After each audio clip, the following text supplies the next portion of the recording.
एक साहब मैं देवबंद, रुड़की के पास देवबंद, और देवबंद से फारिग हुए, मौलवी की डिग्री हासिल करके मेरे दोस्त थे। रुड़की जब हाजिर हुए तो मैंने उनसे मालूम किया कि सरजत आपसे एक मसला पूछना था। दोस्त थे, बोले कि पूछिए। मैंने वजू जो है हर तरीके से जानता हूँ टूट जाती है, नींद ले लेता, टेक लगा के सो जाता आदमी मस्जिद में तो वजू टूट जाती है, लेकिन एक मसला यह है कि अगर आदमी वजू से हो और किसी गैर महरम के हाथ लग जाए तो क्या वजू टूट जाएगी? अच्छा। किसी गैर औरत के हाथ लग जाए क्या वजू टूट जाएगी? कल वजू हाथ पैर टूट जाएंगे। वाह वाह वाह वाह, क्या बात है, हाथ पैर टूट जाएंगे, वाह वाह, बेशक। अच्छा। था लड़का एक लड़की छेड़ता था, रोज पिटता था। अच्छा। किया था बाप ने बशक्ल मजनू एक पिसर पैदा। अच्छा। था लड़का एक लड़की छेड़ता था, रोज पिटता था। किया था बाप ने बशक्ल मजनू एक पिसर पैदा। पिटा जब लड़कियों से वो तो झंझट फख्र से बोले, बड़ी मुश्किल से होता है चमन में। वाह वाह, बड़ी मुश्किल से होता है चमन में दीद अवर पैदा। और एक दिन कर बैठा जुर्मे इश्क में, अपनी थाने में हजामत हो गई। अच्छा। एक दिन कर बैठा जुर्मे इश्क में, अपनी थाने में हजामत हो गई। इत्तफाकन जज भी था आशिक मिजाज, इसलिए मेरी जमानत हो गई। जमानत हो गई, वाह वाह, क्या बात है। एक दिन कर बैठा जुर्मे इश्क में, अपनी थाने में हजामत हो गई। इत्तफाकन जज भी था आशिक मिजाज, इसलिए मेरी जमानत हो गई। और एक तज़मीन मुलाजा फरमाए, वो मरहूम मुज़फ़्फ़र रज़वी का वो शेर के जब्र भी देखा है हालात की नजर, लम्हों ने खता की थी, सदियों ने सजा पाई। 3 मिसरे लगे कि एक बार उसे मैंने बस आंख यूं ही मारी थी। अच्छा। एक बार उसे मैंने बस आंख यूं ही मारी थी, वो बन के मेरी बेगम घर साथ चली आई। अब हाल मेरा यह है 10 बच्चों का अब्बा हूँ, लम्हों ने खता की थी, सदियों ने सजा पाई। बहुत अच्छा तस्वीर। एक बार उसे मैंने बस आंख यूं ही मारी थी, वो बन के मेरी बेगम घर साथ चली आई। अब हाल मेरा यह है 10 बच्चों का अब्बा हूँ, लम्हों ने खता की थी, सदियों ने सजा पाई। और एक बहुत पुरानी कहावत है, 100 सुनार की एक लोहार की। माशाल्लाह सभी जगह कोट होती है हर रोजमर्रा की जबान में। मैंने उसमें 3 मिसरे लगे हैं मुलाजा कि औलाद 101 थी जो एक लुहार की। अच्छा। औलाद 101 थी जो एक लुहार की, बीवी से बोले ये मेरी दौलत है प्यार की। अच्छा। बीवी का था जवाब, अजी रहने दो बिया, इनमें है 100 सुनार की। वाह वाह वाह वाह, क्या बात है, वाह वाह वाह, मुकर्रर करे, वाह वाह। औलाद 101 थी जो एक लुहार की, बीवी से बोले ये मेरी दौलत है प्यार की। बीवी का था जवाब, अजी रहने दो मियां, इनमें है सुनार की, बस एक लुहार की। इनमें है 100 सुनार की, बस ही एक लुहार की। अच्छा मिजाज निकाला है। लॉकडाउन के बाद ये माशाल्लाह पहला ही मुशारा है लॉकडाउन के बाद जी। आज ये नूरानी साहब ने अच्छा किया, क्योंकि लॉकडाउन के बाद बहुत शायर कम हो गए हैं। बस ये सही क्या, यही बचे हैं मजाक के शायर जो बुला लिए माशाल्लाह, अल्लाह सलामत रखे। तो पॉपुलर साहब, हाँ अल्लाह मियाँ उन्हें खैर से रखे, बहरहाल आमीन। अब आ भी जा, और लॉकडाउन के टाइम ऐसा होता है कि घर में जो बीवी के अंडर में थे वो बच गए, और जो डॉक्टर के अंडर में थे वो चले गए। अच्छा था। मैं भी वक्त गुजरा, मेरा भी वाइफ के साथ वक्त गुजरा, और बहुत बातें सुनने को मिली, बहुत सारी चीजें सीख गया, खाना बनाना, बर्तन मांजना, कपड़े धोना, ये हालत रही शायरों की, जब तक जान बची है। और हालत ये रही कि एक दौरान बहस के दौरान तो मुझे अपनी वाइफ से ये सुनने को मिला कि जितना तेरे में दिमाग है ना, इतना तो मेरा हर वक्त खराब रहे। और ये भी देखें साहब, और ये औरतों की ताज्जुब जब होता है कि मैं जब अंदर था घर कमरे में, तो बाहर 2 उनकी सहेली आई हुई थी, लेडीज थी, दोनों आपस में गुफ्तगू कर रही थी, गुफ्तगू या किसी की बुराई कर रही थी, दोनों बैठी हुई। और ताज्जुब ये होता है लेडीज से, औरतों से, कि जब साहब 1-1.5 घंटे तक दोनों ने किसी की बुराई की, और ताज्जुब जब हुआ कि वो 1.5 घंटे उसकी बुराई करने के बाद जब ये कह के उठी, अरे मरने पे हमें क्या लेना। तो ताज्जुब की बात हो। अब मुलाजा फरमा ले कि अब आ भी जा, ना नखरे ना झंझट दिखा मुझे। अच्छा। अब आ भी जा, ना नखरे ना झंझट दिखा मुझे, ठंडी हवा है आज ये मौसम भी सर्द है, और ला सकता हूं मैं चांद सितारे भी तोड़कर, लेकिन मैं क्या करूं मेरे घुटनों में दर्द है। लेकिन मैं क्या करूं मेरे घुटनों में दर्द है। और आज के इलेक्ट्रॉनिक कंप्यूटर दौर है। एक 4 मिसरे और अपनी वाइफ के लिए मैंने बड़ी लुभाने की वजह से 4 मिसरे मुलाजा करें कि दिल है मेरा मोबाइल, अच्छा, तुम सिम हो मेरी जान। अच्छा। दिल है मेरा मोबाइल, तुम सिम हो मेरी जान है, लाइफ टाइम रिचार्ज ये मोबाइल हमारा। वो बोली अगर सच है तो बस इतना बता दो, मोबाइल डबल सिम तो नहीं है तुम्हारा। वाह वाह, क्या बात है, बहुत अच्छा है। वाह। दिल है मेरा मोबाइल, तुम सिम हो मेरी जान है, लाइफ टाइम रिचार्ज ये मोबाइल हमारा। वो बोली अगर सच है तो बस इतना बता दो, मोबाइल डबल सिम तो नहीं है तुम्हारा। इलेक्ट्रॉनिक कंप्यूटर दौर, और इसके हवाले से अभी नाज़िम मुशायरा एक बात जुमला कह रहे थे कि साहब आजकल रिश्ते और आजकल मांगने का इतना रिवाज चल गया है कि वालिद साहब को कहा कि साहब आपने भी तो इतना दहेज मांगा था, तो मैं, लेकिन वहाँ उल्टा हिसाब था। वालिद साहब इतने लालची थे कि अपने बेटे को रिश्ते के लिए ले जा रहे थे और उनको समझाते जा रहे थे कि बेटे अगर ससुराल वाले साइकिल दें तो मोटरसाइकिल मांगना, अगर कूलर दें तो फ्रिज मांगना, और अगर वो कूलर दें तो एसी मांगना, और अगर वो कार दें तो और बढ़िया। तो लड़का परेशान था रिश्ता शादी से, तो बोला अगर वो लड़की दे तो उनकी माँ मांग लूं। अच्छा है भाई, अच्छा है, वाह, अच्छा है, वाह। तो आशिकों को, अच्छा एक और आसान तरीका 4 मिसरों में मुलाजा फरमा ले कि आशिकों को मस्ती गुफ्तार में नहलाएगा। अच्छा, मोबाइल आशिकों को मस्ती गुफ्तार में नहलाएगा, क्या खबर थी इश्क इतना मॉडर्न हो जाएगा। और रिश्ता दुख्तर में अब कोई परेशानी नहीं, उसको मोबाइल दिला दो रिश्ता खुद आ जाएगा। वाह, क्या बात है। आशिकों को मस्ती गुफ्तार में नहलाएगा, अच्छा। क्या खबर थी इश्क इतना मॉडर्न हो जाएगा। रिश्ता दुख्तर में अब कोई परेशानी नहीं, उसको मोबाइल दिला दो रिश्ता खुद आ जाएगा। ईद की नमाज का वक्त इसलिए थोड़ा देरी से तारीख से रखा जाता है कि पूरे महीने की इबादत होती है और उस इबादत में हर आदमी बाजमात नमाज अदा कर ले, इस वजह से थोड़ा सा 10 बजे तक का वक्त होता है, लेकिन हमारे यहाँ 9:30 का था। उसके बावजूद हमारी मजबूरी या फितरत समझ लीजिए कि भाग के नमाज पकड़ते हैं। हमारे यहाँ कतई के सब उसके बाद भी कितना वक्त है, फिर भी भाग के। ऐसे ही हुआ कि मेरी देर से आँख खुली और मैंने सोचा अल्लाह पहली जमात से नमाज मिल जाए, पहली रकत से बड़ी तेज़ भागा। अल्लाह का शुक्र है आखिरी मुख्तदी नमाज खड़ी हो गई थी, लेकिन पहली रकत से मिली। अल्लाह का शुक्र अदा करके मैंने नियत बांध ली। 1 रकत निकल गई थी। 1 रकत निकलने के बाद एहसास हुआ कि 2 लड़के बड़ी तेजी के साथ भागे और आके उन्होंने फौरन नियत बांध ली। सांस अरे बरकत तो बहुत उनकी हालत खराब और खैर उन्होंने नियत बांध ली और नियत बांध के नमाज मुकम्मल हुई। उनकी 1 रकत निकल गई थी। रुकू हुआ, सजदा हुआ, कायम हुआ, और उसके बाद जब सलाम फेरा गया तो मैं उनकी गुफ्तगू सुन रहा था, तो एक लड़का दूसरे से कह रहा था, देखा अगर वजू के चक्कर में रहते तो नमाज निकल गई थी। क्या बात है, वाह वाह। अच्छा है, अच्छा है भाई, वाह, अच्छा है। अब मुलाजा फरमा ले कि दाढ़ी अगर नहीं है जी, दाढ़ी अगर नहीं है मुसलमान तो है वो, दाढ़ी अगर नहीं है मुसलमान तो है वो, तबलीग के जलसों में भी जाता जरूर है। अच्छा, पढ़ता नहीं नमाज कभी वो तो क्या हुआ, लेकिन जुमे के रोज नहाता जरूर है। वाह, अच्छा है। दाढ़ी अगर नहीं है मुसलमान तो है वो, तबलीग के जलसों में भी जाता जरूर है। पढ़ता नहीं नमाज कभी वो तो क्या हुआ, लेकिन जुमे के रोज नहाता जरूर है। हमारे यहाँ जमात आई और जैसे ही जमात के वक्त अमीर जमात ने ये कहा एक लड़के से, बच्चे से कि बेटे एक बात ध्यान रखो, नमाज जैसे ही मुकम्मल हो जाए तो आपको खड़े होकर कहना कि सभी हजरात तशरीफ रखें, इंशाल्लाह नमाज के बाद दीन ईमान की बात। किसी को भी ड्यूटी दे दी जाती है अमीर जमात की तरफ से, लेकिन इतने छोटे बच्चों को ड्यूटी दे दी गई कि वो बेचारा परेशान। जब ये उनने सुना, पूरा जुमला उनका सुना कि साहब आपको ये कहना है कि सभी हजरात तशरीफ रखें, इंशाल्लाह नमाज के बाद दीन ईमान की बात होगी। बहुत परेशान, उसके याद नहीं था, तो हिम्मत करके फिर पूछ लिया मेरी जमात से कि हजरत एक बार और बता दीजिए, मेरे बेटे ये कहना है कि नमाज के बाद सभी हजरात तशरीफ रखें, इंशाल्लाह नमाज के बाद दीन ईमान की बात होगी। समझे, धमकाया तो क्या, ठीक है ठीक।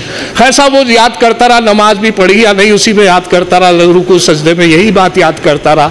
नमाज जैसे ही मुकम्मल हुई तो एकदम खड़ा हुआ, तेजी से खड़ा होकर बोला हजरात सभी हजरात तशरीफ रखें, इंशाल्लाह नमाज के बाद इमाम साहब के बारे में बात होगी।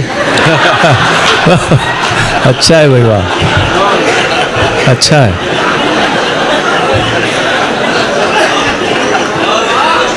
अब वो फरमाइश है तो मैं मुलाहिजा फरमा लें, फरमाइश पे सुना रहा हूँ कि वो हुआ ये कि साहब एक मुशायरे में एक लड़के को, मुशायरे में तवील फहरिस्त थी और उस तवील फहरिस्त में एक साहब को एक ये था कि कोई भी मुकामी शायर नहीं पढ़ेगा, वो सब बैरूनी शायर पढ़ेंगे, लेकिन SDM साहब का हुक्म था कि मेरा भतीजा शायरी से शौक रखता है, ये ज़रूर पढ़ेगा। SDM साहब का हुक्म था, कहाँ टाला जा सकता था। तो खैर साहब वो शायर नहीं था, किसी की गज़ल लेके पूरा दिन उसने पर्चे पर याद की और याद करके उसने जेब में, पैंट की जेब में रख ली। कुछ याद हो गई, कुछ सोचा कि जब भूलूंगा तो पैंट में से पर्चे का सहारा ले लूंगा, ये सोच के पैंट, इत्तफाक देखें कि जब कपड़े चेंज करके आया तो खूंटी पे वही पैंट वही रह गई जिसमें पर्चा था, लेकिन उसे इस बात का शायद भरोसा था, शायद मेरी पैंट में है, मुगालता था।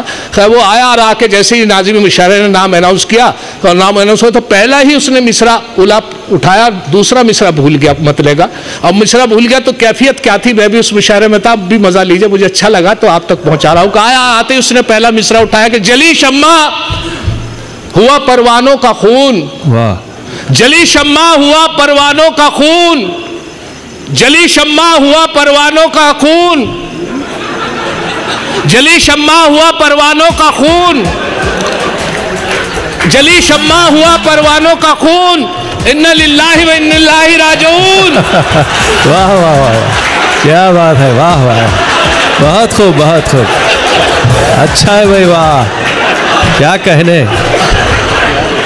अब मुलायना फरमा लें, क्योंकि तवील फहरिस्त है, तबीयत तो बहुत कर रही है आपकी खिदमत करने की। मैं नूरानी साहब को, जमा साहब को, कलाम साहब तशरीफ़ रखते हैं और सदर मोहतरम, उनसे इजाज़त चाहते हुए बस थोड़ा सा वक्त और आपसे, फिर आपसे शोरा इकराम से भी इजाज़त, वरना फिर थोड़ा सा मामला ये रहता है बाद में उतरने के बाद उनके साथ ज़्यादा है।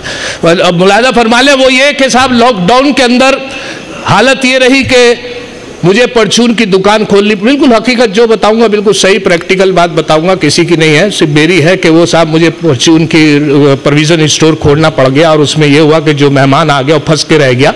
और उसके बाद ये हालत रही कि साहब मेरी वाइफ जो थी वो बड़ी परेशान थी, वही खिदमत करनी पड़ी कि साहब मूंग की दाल, दोपहर को उड़द की दाल, शाम को चने की दाल, फिर मक्की उसकी दाल, ये दाल दाल दाल 10-15 दिन फंसे रहे, बाहर नहीं निकल सकते थे। 14-15 दिन तक उन्होंने दाल खाई।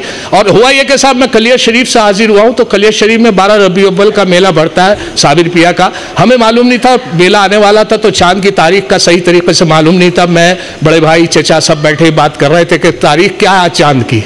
कोई 9 बता रहा था, कोई 8 बता रहा था, कोई 6 बता रहा था। हम मेहमान से मुखातिब हुए, मैंने कहा हजरत आप बताइए आज चांद की क्या तारीख है। बोले चांद का तो पता नहीं, हाथ दाल की 14 है। अच्छा है भाई, वाह, दाल की 14 तारीख है। अच्छा है, वाह।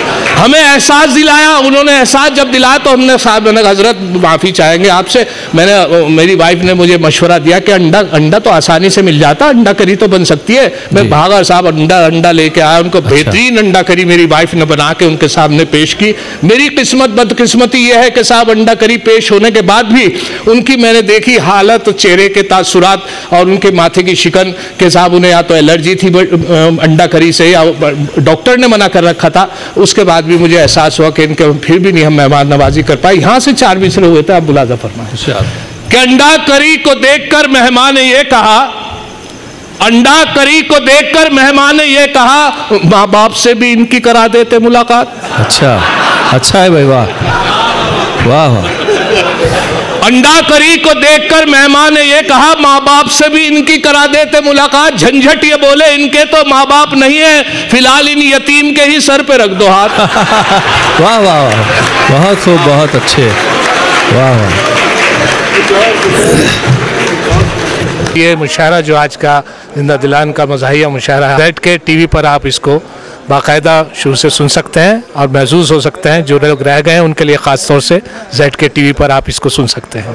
हमारे जितने कामयाब मुशायरे रहे हैं ये उनमें सबसे ज़्यादा कामयाब रहा है। बावजूद इसके कि साजिशें की गई और सोशल मीडिया पे ये बात गर्दिश करती रही कि ये अदालत ने इम्तना कर दिया है, ये मुशायरा कैंसिल हो गया है, इस तरह की बकवास करने की वजह से। लेकिन आप देखें हॉल भरा हुआ था और तमाम मेहमान आए, प्रोग्राम जैसा ऐलान हुआ था उसी के मुताबिक हुआ है।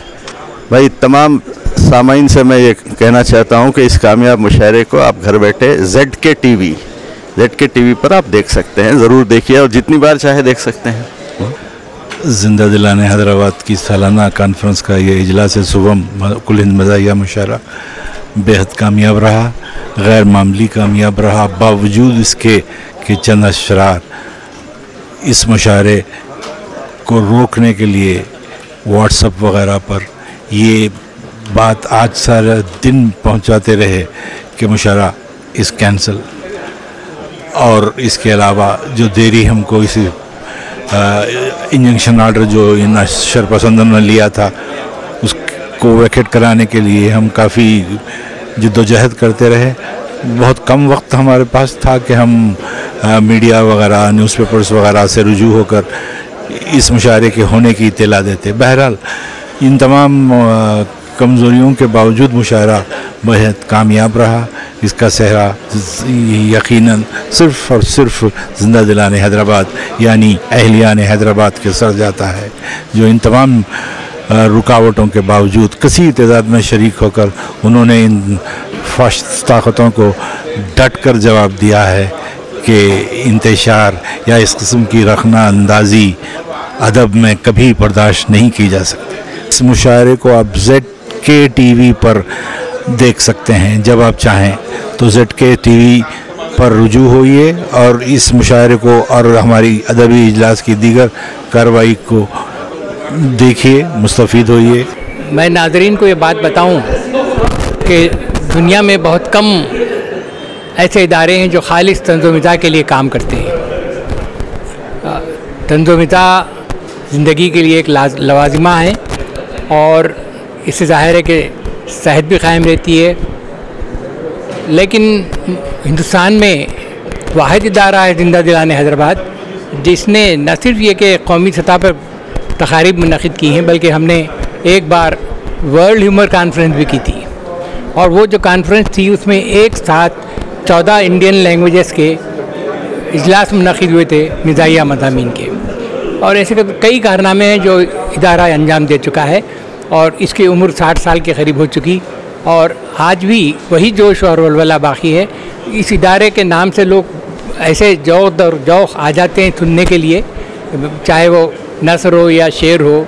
नसर के बारे में मैं बुनियादी बात ये कहना चाहता हूँ कि दुनिया तमाम में शेर पर दाद दी जाती है, सिताइश की जाती है, लेकिन नसर पर सिताइश का जो काम है वो सिर्फ ज़िंदा दिलाना हैदराबाद ने अंजाम दिया।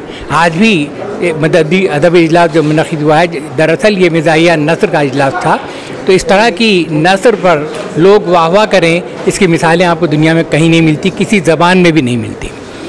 दूसरी बात यह है कि कुल हिंद मिज़ाहिया मुशायरा कल मुनक़िद हो रहा है।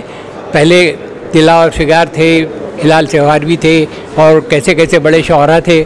आज वो तो हमें नहीं है, लेकिन फिर भी ऐसे शायर ज़रूर हैं जो अपनी नज़मों से, अपनी ख़तात के ज़रिए, अपनी गज़लों के ज़रिए समाज की जो बुराइयां हैं, ख़राबियां हैं, उसकी तरफ भी इशारा करते हैं, और हम जो गलतियां कर जाते हैं उनकी तरफ भी इशारा करते हुए हंसाते हैं। दरअसल ये हंसाने के पीछे हमको अब गौर करना चाहिए कि वो कौन सी हमारी कमज़ोरियाँ हैं जिसकी तरफ शायर ने इशारा किया है। तंज़ुम-ए-ज़ा निगार का काम यही है कि हंसाते हंसाते वो पते की बात कह जाता है। तो ज़िंदा दिलाने हैदराबाद में जितनी महफ़िलें होती हैं वो एक तरह से समाजी एतबार से और कौमी एतबार से, बैन लिसानी एतबार से, हर एतबार से आप गौर करें तो बहुत ही मुनफरिद महफ़िलें हैं। आप लोग इसमें शरीक होते रहें और हिम्मत अफजाई करें। ये प्रोग्राम ZK TV से तवज्जुह से देख सकते हैं और लुत्फ़अंदोज़ हो सकते हैं। मुकम्मल मुशायरे को देखने के लिए ZK TV को सब्सक्राइब कीजिए।